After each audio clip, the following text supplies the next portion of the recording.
전원책과 함께하는 출근길 시사 프로그램 출발 새아침. 변인식의 출발 새아침 3부 시작합니다. 잠시 전하는 말씀 듣습니다.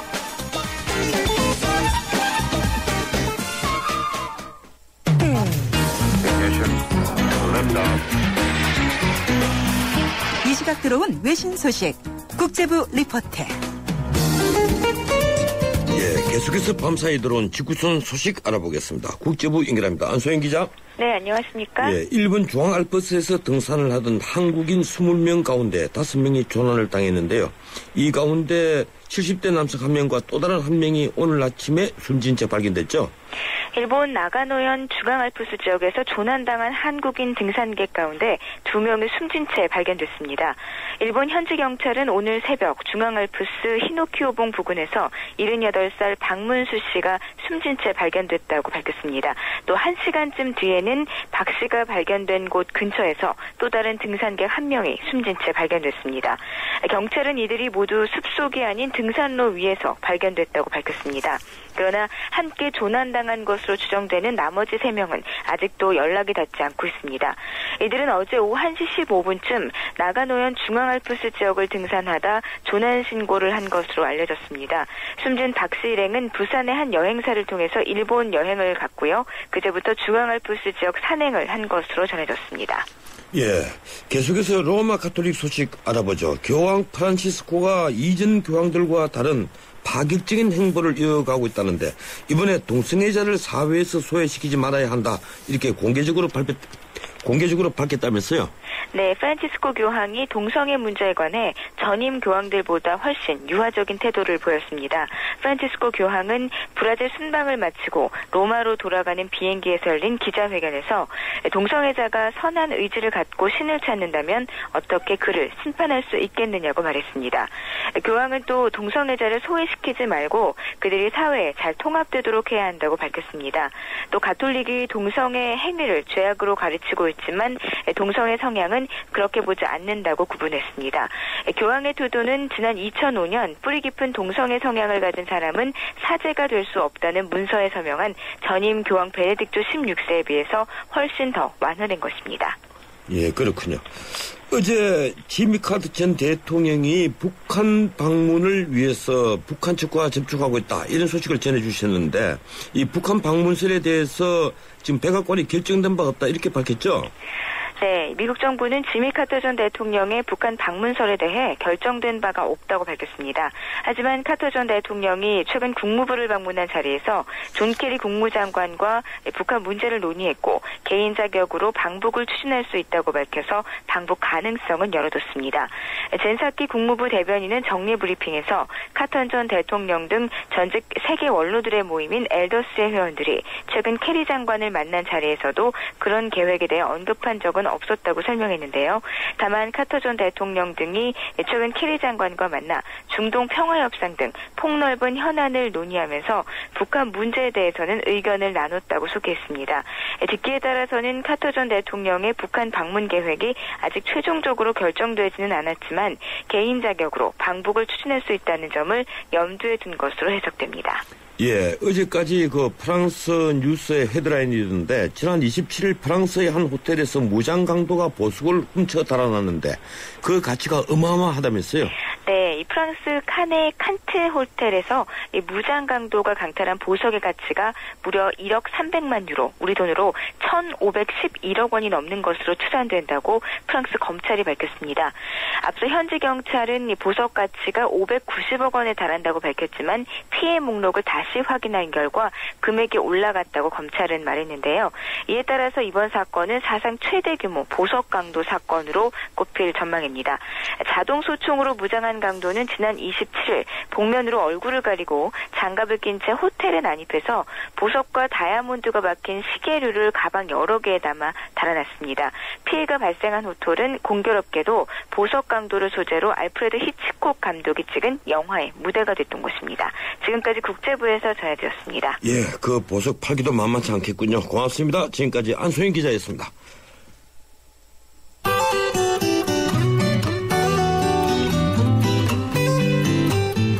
새 아침 교통정보입니다. 앞서 강변북로 구리 쪽으로 영동대교 부근에 사고 소식 전해드렸었는데요. 다행히 사고 처리는 끝났습니다. 하지만 여파 때문에 여전히 성수대교부터 정체가 남아있고요. 그 이전에 같은 방면 성산대교에서 동작대교 구간 길게 정체고리가 이어져 있습니다. 나란한 올림픽대로 상황을 보면 하남 쪽으로 여의하루 나들목에서 한강대교까지만 정체되고 있기 때문에 올림픽대로로 우회하시는 것도 좋겠습니다. 북부간선도로 외곽 쪽으로 많이 어렵습니다. 원릉분기점에서 구리 시계까지 막히고요. 반대쪽 전 구간 수월합니다. 연결되는 내부순환로가 종암분기점에서 정릉터널까지 속도 내기 어렵고요. 반대 성수 쪽으로는 홍제램프에서 정릉터널 그리고 사근램프 이후로 속도가 떨어집니다. 도림천로의 사고 소식입니다. 신도림교 방면으로 도림교 사거리 부근에 승용차와 화물차 간 사고가 났는데요. 때문에 신정교부터 정체되고 있습니다.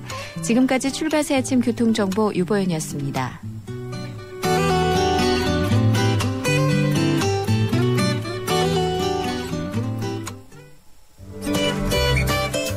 전원책의 출발새 아침은 청취자 여러분의 참여를 기다립니다. 50원의 유료 문자 샵 0945로 문자 보내주시면 되고요. 골뱅이 YTN 날스타트 트위터로도 참여 가능합니다. 좋은 의견 많이 남겨주세요.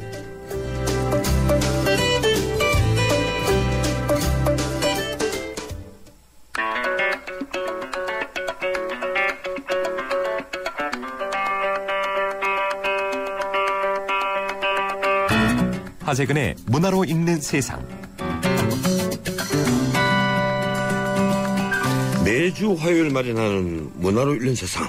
오늘은 하재근 문화평론가 전화로 연결합니다. 안녕하세요. 예, 안녕하세요. 예. 그 공정거래위원회가 JYJ죠. 예, JYJ의 연영 활동을 방해했다는 이유로 SM 엔터테인먼트와 한국대중문화예술산업총연합 시정명령을 내렸다. 이게 어떤 내용입니까? 예. JYJ는 과거에 그 동방신기라고 한국에서 제일 인기가 있었던 그 아이돌 그룹이 있는데 그 중에 세 멤버가 시아준수, 영웅재중, 미키우천 이 세 멤버가 거기에서 이제 독립해서 따로 활동하겠다라고 하면서 만든 팀 이름인데 이 JYJ가 2010년 10월 달에 이제 일집 앨범을 출시하려고 하니까 SM과 문산연 한국대중문화예술산업총연합회가 각종 뭐 방송사, 뭐 유통사 이런 사업자들한테 JYJ를 출연하지 말아라라고 그렇게 공문을 발송하는 형식으로 연예 활동을 방해했다라고 그 공정거래위원회가 확인을 하면서 앞으로는 그렇게 방해하지 말아라라고 시정명령을 내린 내용입니다. 예, 이에 대해서 SM 측과 JYJ 측의 반응이 어떻습니까? SM 측은 이 사실을 부인하고 있습니다. 그래서 자신들은 여태까지 JYJ의 활동을 방해한 적이 없다. 그런데 이런 명령이 내려져서 황당하다는 반응이고, JYJ는 뭐 당연히 환영하는 반응인데, 그런데 이제 SM 측이 이렇게 부인하는 것에 대해서 사람들은 이제 의아하게 생각하는 것이, JYJ는 우리나라에서 가장 지금 인기가 큰 아이돌 그룹 중에 한 팀인데, 그런데도 불구하고 그 어느 방송사 쇼 프로그램에서도 그 JYJ를 출연시키지 않는 이유는 이게 외압이 없다면 어떻게 그런 일이 있을 수 있었겠느냐. 그래서 사람들이 그 연예활동 방해를 하지 않았다는 주장에 대해서 상당히 의구심을 가지고 있습니다.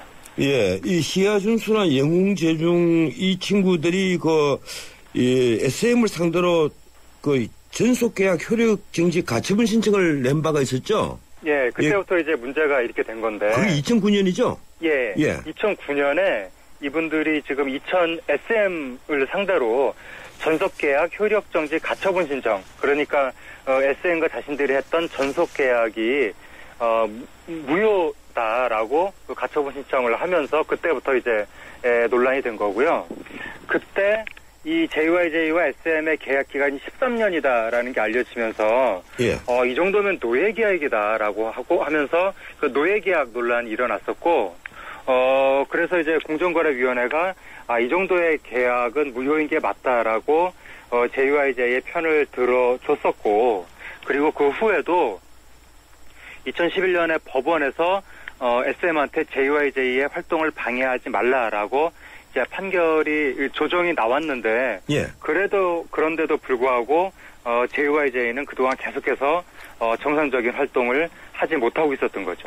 예, 제가 사실 연예 전문 변호사로서는 1세대인데 네. 제가 처음에 연예 사건을 다룰 때만 하더라도 이 계약서가 제대로 된 계약서들이 없었습니다. 네. 뭐 최진실 사건 또 이승현 씨 사건 이 노예계획이라는 말은 사실 송성은 씨를 제가 대리하면서 MBC와 재판을 할 때 최초로 제가 썼던 얘기고요. 네. 또 배두나 씨 사건 때도 이 노예계약 이론을 내가 내놓았었는데 요사 이게 대형기획사하고 연예계 사이에 아직도 이런 노예계약 문서들이 떠돌아다닙니까? 근데 또 지금은 이게 지금 말씀드린 그 노예계약 파문이 2009년에 있었던 거고요. 예.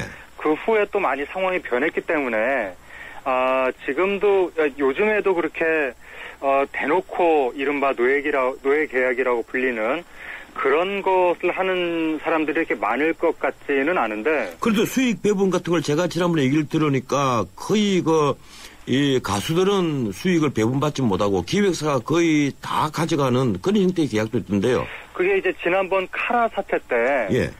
카라라고 일본에서 지금 가장 인기가 있는 우리나라 걸그룹이 있는데, 상당히 수익을 자신들이 제대로 분배를 못 받았다라고 카라 멤버 중에 3명이 이제 거의 탈퇴 비슷하게 하면서 이 문제가 불거져서, 아이돌이 굉장히 수익 면에서 불리한 분배를 받고 있다. 예. 이제 그 후에 또 다시 또 변화가 있었던 거고요. 근데 이제 근본적으로 어떤 문제가 있는 거냐면, 외국은 어떤 이 뮤지션이 이 회사하고 계약을 맺는 거죠. 그래서 쌍방이 평등하게 계약 주체가 돼서 뭐 계약을 나는 이렇게 활동을 하면 수익을 몇 대 몇으로 나누자 이런 식으로 이제 계약을 하는 건데 우리나라는 독립적인 뮤지션이 계약을 하는 것이 아니라 아주 어렸을 때부터 기획사가 이 친구들을 키우는 겁니다. 가수로. 그래서 오랫동안 키우다 보니까 나중에 수익도 오랫동안 뽑아야 되는 문제가 발생해서 이제 장기 계약 문제가 이제 생겨나는 거고 그리고 이제 그 수익 배분도 기획사가 어렸을 때부터 이 친구들을 가수로 키우는 과정에서 워낙 투자를 몇십억까지도 투자를 하다 보니까 예. 나중에 그 수익을 뽑기 위해서 기획사가 돈을 더 많이 가져가는 그러니까 우리나라에만 있는 이 독특한 아이돌 육성 시스템으로 인해서 이런 여러 가지 문제가 발생할 수밖에 없게 되는 거죠. 그런데 가수들은 그렇다 치더라도 지금 탤런트나 배우들도 보면 그 비슷한 구조를 가지고 있지 않습니까? 우리나라가 아무래도 이제 그동안 연예인들의 그러니까 연예인들을 제대로 된 어떤 예술적 주체로 인정을 해주지 않고, 과거에는 이제, 조용필 씨만 해도 돈을 제대로 못 받았다는 얘기가 있을 정도니까요, 옛날에. 예. 옛날에는 방송사가 절대 갑으로 연예인들을 오라가라 하고, 또 그 중에 또 기획사들도 제대로 된 어떤 투명한 합리적인 산업 마인드를 갖고 있지 않은 사람들이 많이 영업을 하는 경향이 있었다가 요즘 최근 들어서는 또 대형 기획사들이 또 하나의 슈퍼갑이 되는 거 아니냐. 그래서 이런 연예인들의 활동 영역을 대형 기획사들이 마음대로 이제 좌지우지하는 것이 아니냐. 그러면서 이제 연예인들은 계속해서 약자의 지위에 놓여 있는 것 같다라는 지적이 나온 것이고요. 그래서 과거에 재범 씨도 2PM 멤버 재범 씨도 예. 2PM에서 독립해서 활동을 하려고 할 때 TV에 나오지 못하다가 JYP가 재범 씨의 활동을 허가한다 이런 식으로 메시지를 보내니까 그때부터 비로소 TV에 나오게 되고 또 이번에 JYJ도 여러 가지 문산연이나 SM엔터테인먼트에 의해서 활동을 거의 못하게 되고 이런 것을 보면 대형 기획사들이 이제는 연예계의 슈퍼갑이 된 거 아니냐 이런 지적들이 나오고 있습니다. 그러니까 SM이나 JYP 같은 이런 대형 기획사들이 예. 말씀하신 대로 슈퍼갑이 된 것, 그 이유가 어디 있습니까? 그것이 이제 지금 방송에서 제일 중요한 원소스 중에 하나가 예. 아이돌입니다. 그러니까 아이돌이 지금은 노래만 하는 것이 아니라 TV 드라마에서 주연도 하고 그리고 예능 프로 같은 경우에는 아이돌이 없으면 아예 제작 자체가 불가능하기 때문에 그 아이돌이 굉장히 중요한 소스가 됐는데 그 아이돌을 대형 기획사들이 독점하고 있다 보니까 이제는 이 해당 업계 관계자들이 대형 기획사의 눈치를 볼 수밖에 없는 그런 구조가 된 거죠. 예. 앞으로 JYJ는 자유롭게 활동을 할 수 있게 되는 겁니까? 그게 이제 과거에 공정거래위원회에서도 JYJ 편을 들었었고 법원에서도 JYJ 쪽으로 좋게 이제 조정이 나왔었는데 그런데도 불구하고 JYJ는 지금까지 그 방송 활동을 못 하고 있었던 거죠. 쇼 프로그램 활동을. 그렇게 본다면 현재 공정거래위원회가 이런 시정명령을 내렸다 하더라도 바로 뭐 JYJ가 이렇게 방송에서 자유롭게 활동을 하는 것은 그렇게 쉽지만은 않을 것 같다. 예. 이런 관측이 지배적입니다.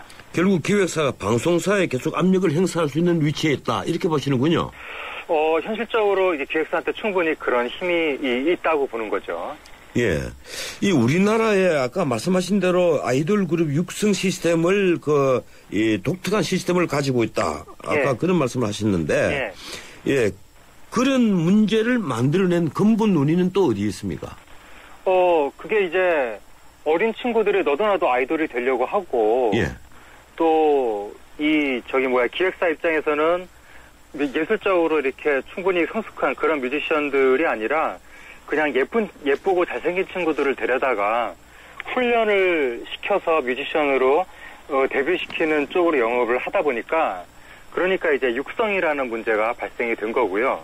그렇게 해서 어렸을 때부터 기획사가 이 친구들을 이제 키우다 보니까 나중에 이제 기획사 입장에서는 우리가 너희들을 키웠다 이런 생각을 갖게 돼서 이렇게 대등한 사업자적 동반자 관계, 대등한 계약의 주체 이런 식으로 생각을 잘 못하고 계속해서 그냥 어린 친구, 우리가 키워준 친구 이렇게 이제 생각을 하게 되기 때문에 그리고 이제 이 아이돌 입장에서는 계속해서 회사가 자기들을 키웠다는 의식을 계속 갖게 돼서 이게 내부에서 권력적으로 뭔가 좀 갑을 관계가 형성이 된다는 거. 그게 이제 문제가 생기는 근본 원인이죠. 예, 한류의 어두운 면인데요. 예, 공정거래위원회 이번 조치, 이번 시정명령이 이의를 가진다면 무엇이라고 할 수 있을까요? 그게 물론 이제 아까 말씀드린 것처럼 JYJ가 이런 시정명령이 내렸다고 해서 당장 그렇게 활발히 활동할 수 있을 것 같지는 않지만 그래도 어쨌든 우리나라의 이 기형적인 기획사와 소속사 아이돌 간의 이 갑을 관계를 조금 바꿔나가는 그래서 장기적으로는 뮤지션과 기획사가 대등한 동반자, 대등한 어떤 계약 주체로 가게 되는 그런 흐름의 하나의 이정표가 되지 않을까. 그게 가장 중요한 의의라고 봅니다. 예, 앞으로 기획사와 이 아티스트라고 해야 됩니까? 예능인이라고 해야 됩니까? 어떤 관계를 형성해야 할까요? 이게 이제 기획사가 우리가 너희들을 키웠다. 너희는 우리가 하는 대로 따라와라. 이런 식의 생각을 갖게 되면 반드시 그 아티스트랑 문제가 발생하게 되는 겁니다. 예. 그래서 앞으로는 기획사와 아티스트가 상호 투명한 영업관계 속에서 서로 신뢰를 가지는 그런 관계를 형성해야 되고요. 그것을 위해서는 기획사가 여러 가지 그 사업적인 문제에 대해서 하나하나 다 그 아티스트한테 이렇게 알려주는 그래서 아티스트가 기획사를 믿고 영업활동을 할 수 있는 그런 동반자적인 관계를 형성해야 되겠죠. 예, 지금 아이돌 그룹에 대해서 팬들의 힘도 대단하기 때문에 이 기획사가 아무리 거대하다 하더라도 팬들을 무시할 수는 없겠죠. 예, 요번에 이제 내려진 공정거래위원회 조치가 대형 기획사에 대한 팬들의 승리다. 이런 시각도 있는데 그 이유가 요번에 이제 그 탄원서가 중요하게 작용을 했다는 거죠. 국내 팬들 10만 명이 2010년 10월에 공정위에 이제 신고서를 제출했고요. 그리고 해외 팬 8만 명이 2011년 2월에 또 탄원서를 제출했는데 해외 팬 같은 경우에 3주에 걸쳐서 118개국에서 서명 운동에 참여를 했다는 겁니다. 그러니까 이거는 어마어마한 압력으로 작용할 수밖에 없고 이제는 팬들이 굉장히 중요한 압력 주체로 작용하기 시작한 것이 아닌가. 그런 사례로 이번 일을 볼 수 있을 것 같습니다. 예, 18만 명이 공정거래위원회에 탄원서를 제출할 정도로 JYJ가 팬들을 거느리고 있다. 예. 이것만 하더라도 정말 대단해 보입니다. 예, 118개국에서 참여했다는 게 정말 놀랍죠. 예, 그렇군요. 예, 한국의 한류가 그래서 정말 세계적인 관심사가 된 것 같습니다. 그렇죠. 요번에 118개국에서 참여했다는 것도 그렇고, 최근에 이제 방송사 앞에 무슨 공개방송이나 무슨 뭐 라디오 프로그램 이런 거 할 때 그 방송사 그 본관이나 뭐 문 앞에 이렇게 지나가다 보면 예. 팬들이 이렇게 진을 치고 있는데 한 몇 년 전까지만 해도 그 팬들 사이에서 흘러나오는 얘기들이 이렇게 옆으로 지나가다 보면 거의 다 한국어였습니다. 근데 요즘에는 굉장히 다양한 나라의 언어가 뒤섞여 나옵니다. 한 나라의 언어가 아니라 다양한 나라의 언어가 나오고, 그리고 딱 봐도 인정적으로 다양하고 예. 머리에 차도르를 두른 분도 있고 예. 굉장히 이제는 한류가 우리만의 것이 아니다. 세계적인 관심사가 됐다. 그래서 이제는 그 몇몇 대형 기획사가 아이돌 우리가 키웠으니까 우리 마음대로 하겠다. 그렇게 영업할 수 있는 시기는 확실히 지난 것 같습니다. 예, 저도 작년만에 그 등촌동 시도회 앞에서 보니까 중국어, 일본어가 아주 왁자지껄하게 나오더군요. 네. 예, 한류가 정말 세계적인 것은 맞는 것 같습니다. 그렇습니다. 예, 그런 만큼 이제 업계 관행도 국제적으로 모범이 될 만큼 선진적으로 만들어야 되겠죠? 그렇죠. 지금 이렇게 아이돌 육성 시스템 관련해서 계속 뭐 초장기 노예 계약 얘기 나오고, 뭐 업계의 불투명성, 그리고 뭐 수익 배분이 말도 안 되는 그 소액으로 가는 문제, 이런 문제들이 계속 나오면 해외에서도 계속 이게 한국이라는 나라의 이미지를 점점 안 좋게 하는 그런 것으로 작용할 수밖에 없기 때문에 이제는 한류가 세계적인 관심을 받는 이상 이 한류를 만들어내는 우리나라 대중문화 업계의 관행도 국제적으로 모범이 될 만큼 그렇게 이제 투명하고 합리적인 그런 선진적인 관행을 만들어 나가지 않으면 안 될 만큼 그런 위치에 올라서 있는 상황이다. 그렇게 보여집니다. 예, 고맙습니다. 여기까지 듣겠습니다. 예, 감사합니다. 예, 지금까지 문화를 읽는 세상, 하재근 문화평론가였습니다. 예, 3부 순서 여기서 마치고 잠시 뒤 4부 이어갑니다. 예, 전임식의 출발사심 4부 순서 시작합니다. 잠시 지나는 말씀 듣습니다.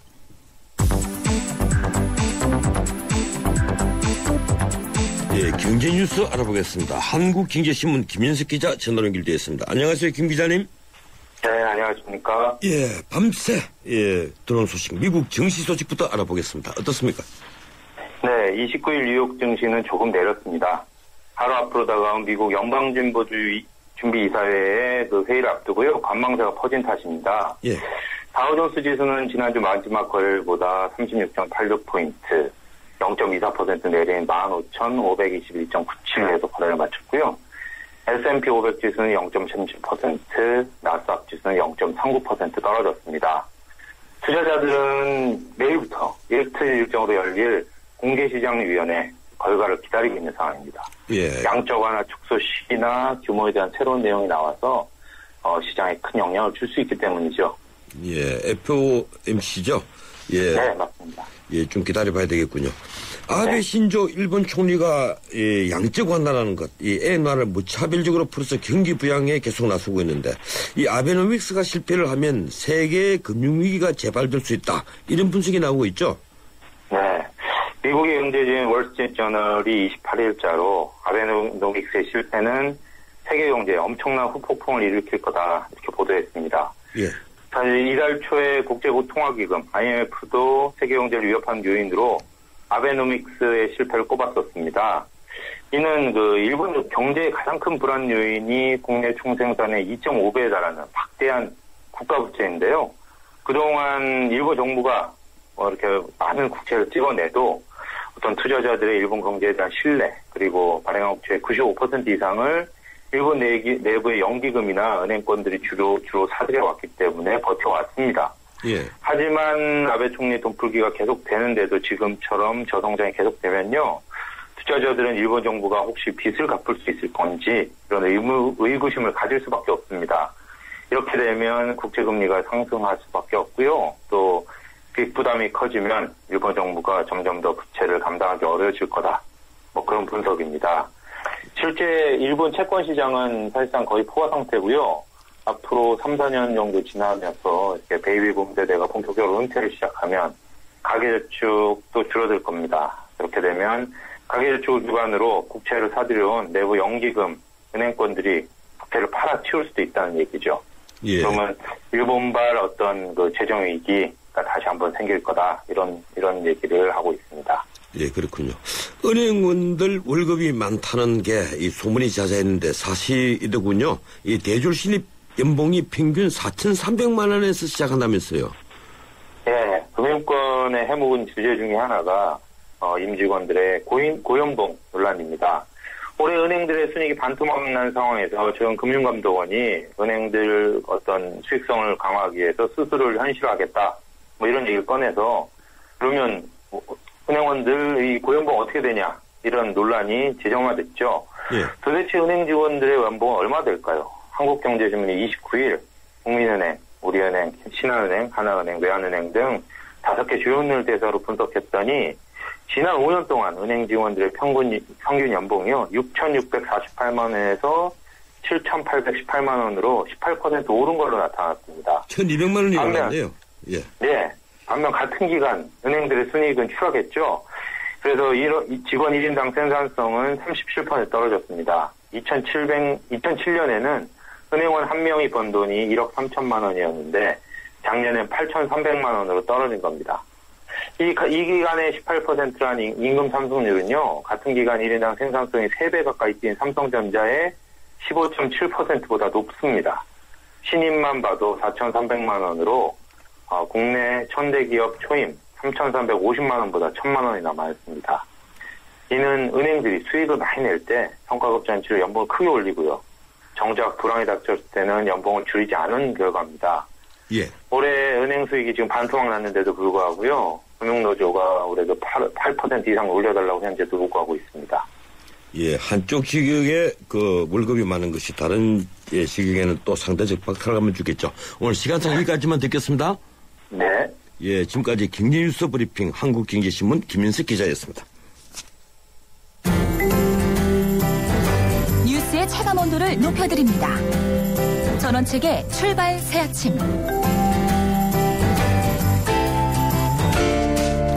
정부가 점차 늘어나고 있는 보험사기 차단을 위해서 특단의 대책을 마련했습니다. 경미한 교통사고라도 경찰에 신고해야만 보험금을 청구할 수 있도록 하겠다는 겁니다. 이 제도의 신뢰성을 두고 당연히 논란이 일고 있습니다.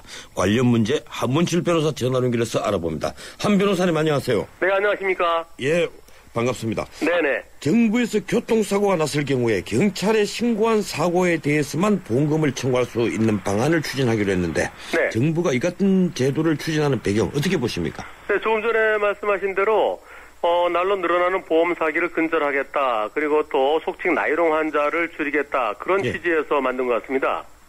예, 그렇군요. 그런데 자동차 손해배상보장법 결국 개정한다는 얘기죠? 예, 구체적으로 어떻게 바꾼다는 겁니까? 지금 현재까지는 경찰에 신고하지 않더라도 보험사에 보험 사기가 이렇게 교통사고 접수되고 그리고 의사의 진단서가 있으면 치료해주고 그에 대한 또 보상도 해줬었는데요. 예. 앞으로는 이 경찰에 접수돼서 경찰이 사고조사서를 발급해준 그 경우에만 보험사에서 이 치료나 또는 보상을 해주겠다는 쪽으로 얘기하고 있습니다. 예, 현행 도로교통법에도 교통사고가 나면 경찰에 신고하도록 의무화되어 있지 않습니까? 근데 그것은 상은화돼 있죠. 왜냐하면은 내가 잘못한 걸 내 스스로가 신고하도록 하는 그것은 헌법 정신에 어긋난다라고 해서 한정 합헌이 됐었는데요. 헌법재판소에서. 그에 따라 대법원에서도 모든 교통사고를 신고해야 되는 것이 아니고 내가 교통사고를 내서 그것 때문에 도로가 아수라장이 돼갖고 교통경찰관이 출동해갖고 거기서 갖다 정리해줘야 될 정도, 그 정도일 때는 신고하지만 그렇지 않을 때는 경찰에 신고할 필요가 없다라는 그런 대법원 판결이 있습니다. 예. 그래서 지금은 일반적으로 신고하지 않는 경우가 일반적이죠. 예, 그러니까 대부분 판례로 인해서 사문화가 된 경우군요. 예. 근데 현재 경미한 교통사고의 경우에 가해자하고 피해자가 현장에서 합의를 해서 이제 별다른 신고를 하지 않는 그것이 관례화되어 있지 않습니까? 그렇죠. 예. 그런데 이런 경우가 어느 정도나 됩니까? 조사된 바가 있습니까? 네네. 경찰에서 발표한 바에 의하면은 1년에 교통사고가 이제 대인사고, 사람이 다치거나 사망한 경우를 말하죠. 예. 사망한 경우는 1년에 한 5천 명 정도 되는데, 다친 사고까지 합치면 한 25만여 건 된다고 그럽니다. 예. 그런데 손보협회에서 발표한 바에 의하면은 1년에 대인사고, 보상해 준 게 100만 건이라고 그러니까, 한 75만 건 정도는 경찰에 신고되지 않고 보험 처리만 됐던 것으로 그렇게 알고 있습니다. 그래 75만 건이나 되는군요. 예예. 예, 근데 교통사고를 경찰에 신고하지 않아서 발생하는 문제점이 있습니까? 지금 이 손보협회 쪽에서 얘기하는 것은 경찰에 신고하지 않고 하다 보니까 속칭 이 나이롱 환자들이 속출하고 있고 예. 또 이 보험 사기가 계속 이제 늘어나고 있다는 거죠. 별거 아닌데도 병원에 입원한다라든가 또는 자기들끼리 또 역할 분담해서 일으키는 그런 보험 사기가 늘어나고 있는데 경찰에 신고하게 되면 그런 것이 줄어들 거라고 보는 것 같습니다. 예, 그런데 우리 한문철 변호사께서 보시기에 이 제도를 이제 추진을 하게 되면 그런 나이롱 환자나 보험 사기가 줄어들까요? 그렇지 않고 오히려 이 경찰이 출동해서 조사를 하더라도 형식적인 조사에 그치야 될 것 같은데요. 예. 그럴 경우 오히려 속칭 짜고 치는 고스톱이라는 얘기가 있듯이 예. 자 우리 경찰관을 부르자. 자 내가 피해자 너는 가해자 해갖고 그래서 경찰관까지 불러갖고 경찰관한테 사고조사서를 받아서 더욱 완벽한 보험 사기꾼들이 더 늘어날 가능성도 있어 보입니다. 예, 그렇군요. 이게 제도화가 될 경우에 당사자 간에 합의를 하면 간단히 해결할 문제를 예. 결국은 이제 신고를 하면 벌점이나 범칙금을 물게 되지 않습니까? 예. 또 심한 경우는 이제 형사처벌까지 이어질 수가 있다는 얘기인데 네. 많이 반발할 건데 어떻습니까? 벌점 범칙금 그게 큰 문제로 보여지지는 않고요. 예. 오히려 지금 이제 가벼운 사고일 때 당사자들끼리 서로 연락처 적어주고 그리고 사고 현장에 두 차량 사진 찍고 그리고 보험사에다 연락하고 그렇게 헤어지면은 두 보험사에서 알아서 이제 보험 처리가 되는데요. 예. 근데 지금은 경찰이 올 때까지 움직이지 마라라는 얘기인데 그런 경찰관이 바로 근처에 있으면 금방 올 수 있겠지만 예를 들어서 경찰관이 오는데 한 3시간, 4시간 걸린다고 그러면은 바쁜 와중에 꼼짝 못하고 그 현장에 있어야 된다는 건데요. 이건 어떻게 보면은 이건 박근혜 정부가 손톱 밑에 가시를 뽑아주겠다고 했는데 손톱 밑에 가시를 박아주는 그런 역할이 돼갖고 이거 현 정부의 방침과도 역행하는 것이 되지 않나 그런 생각까지 듭니다. 예, 또 한편 이 경미한 교통사고에 언제나 경찰이 출두를 한다면 지금 현재 경찰 인력으로 또 어렵지 않겠습니까? 또 경찰에 출석해서 이런저런 또 조사를 받아야 되잖아요. 그렇죠. 예. 우선 그 피해자나 가해자 입장에서는 경찰서에 안 가고서도 잘 처리가 됐던 것이 또 경찰관이 올 때까지 기다린다든가 또는 경찰서까지 가야 되는 그런 문제점, 불편함은 좀 전에 설명드렸고요. 예.